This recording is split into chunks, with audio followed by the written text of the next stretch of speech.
I regret being a slut. I'm grateful for the ability to control my reproductive cycle and make my own money, but that freedom has come at a price.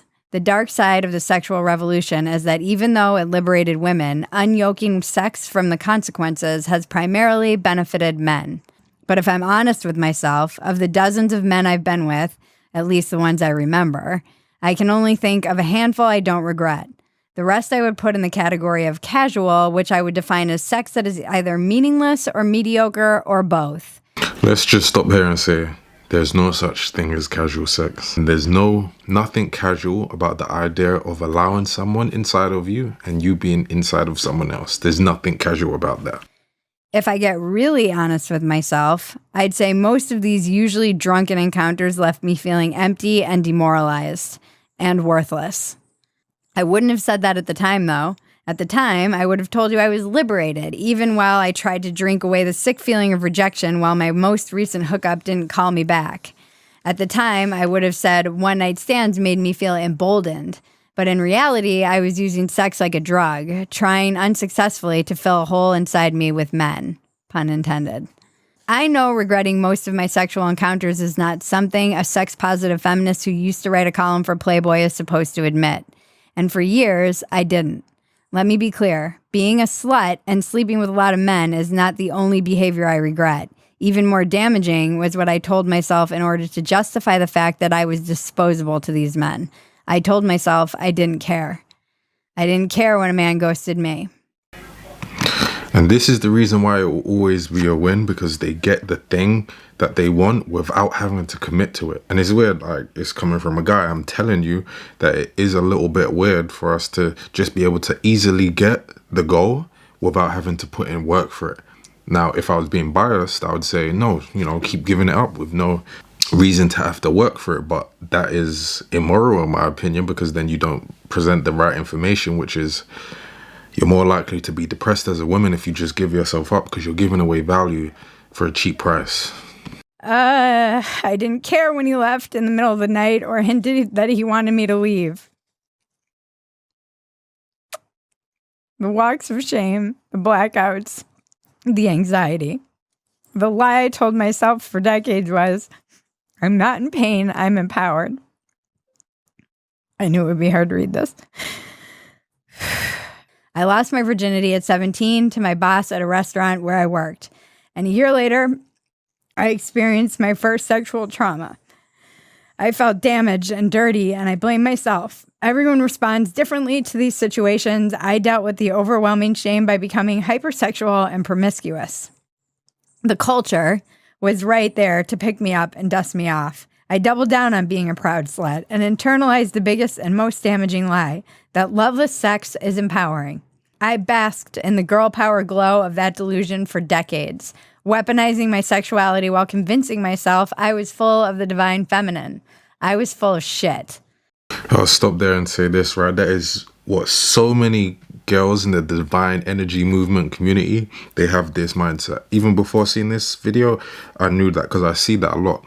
There's a lot of feminist type principles that are in the divine feminine community, which should be aligned with spiritual growth, which requires accountability, responsibility, boundaries, selectiveness, and so on, but it isn't there. And they're all almost using the spiritual journey or the appearance of it to almost like cover up the presentation of what really should be fixed. And what should be fixed is that part of them that is using sex as a way to numb themselves. This is something I talk about in the book, Healing the Feminine Energy. The feminine selective, it doesn't just give itself away. There's value inherent in a female. So why would she be giving it away for a cheap price? I told myself that because I could seduce a man, I was powerful. But as Perry says in her book, women can all too easily fail to recognize that being desired is not the same thing as being held in high esteem. Deep down inside, I knew that to be the case. But as a defense mechanism, I created a man-eater persona. My mantras were rigid. You can either have a career or a relationship, but you can't have both. Intimacy is creepy. Motherhood and children are a trap. Sex is only about power. Another set of lies built on trauma. When a man I slept with had the courtesy to reach out, I mistook relief for happiness, rewiring my brain to be grateful for the bare minimum. The saddest realization is how low I set the bar. A lifetime of allowing myself to be the other woman, taken for granted or treated like a doormat under the false pretense of being empowered, came to head one night with the arrival of a text message from an on-again, off-again lover. "Good night, baby. I love you," it said, quickly followed by "wrong person." Rock bottom doesn't always look like losing everything or ending up in jail. I wanted to be able to have meaningless sex like a guy, but it didn't work. Today's youth are fed an even more dangerous lie than the one that was fed about loveless sex. I was told sex doesn't matter. They're being told biology doesn't matter. This is a tragedy. Nothing matters, apparently. Nothing matters. All these things that are so important and influential on our fulfillment and happiness, just throw it away. Doesn't matter. I regret being a slut. I regret it because I regret that those men can say they slept with me. As Gen X women in particular really relate to this, and it's like they're stumbling back from a war being like, go back. It was a lie. It's a trap. It just seems like women who have been sold this kind of millennials too, in particular, the like people who grew up with Sex in the City and this idea that we can just have sex with men consequence free and that it doesn't somehow damage our soul. A lot of women have said that they identify with this. The problem with so much of this stuff is that you keep doing damage to yourself. At least I did.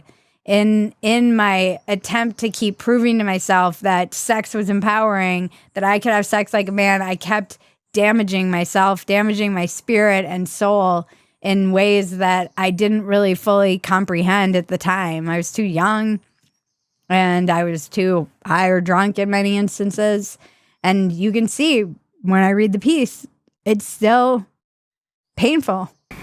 It's painful because she didn't address the true insecurities and the reasons that were spurning on that behavior. And that's before what I was saying. It's just a numbing activity. That's all it is.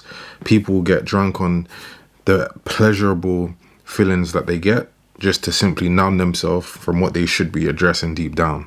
Because I wish I knew better. And I guess part of the reason that I wrote this piece is for my daughter. I want her to know better. And for all the young women out there, you don't have to play that game. If you feel in your heart, like, I don't think I can have sex with someone and not get attached, and I don't know the person, and I feel like it's very intimate. You're right. That's true. I respect this a lot because, see, as a man, you could tell women, hey, maybe you shouldn't do that activity. You are not the same of a man. But when a woman listens to that, she's like, oh, so you're just saying what I can't do. You're just saying that I should have limitations and boundaries because I am less than you. But when another woman says it, they're more likely to listen and go, well, she is saying it. She's been down that road. She is a woman, so she can tell me what effect this is going to have on me as a woman if I keep doing this same activity. But I want to know what you think. So comment down below. Let Reemus know. I'll see you in the next video. Peace.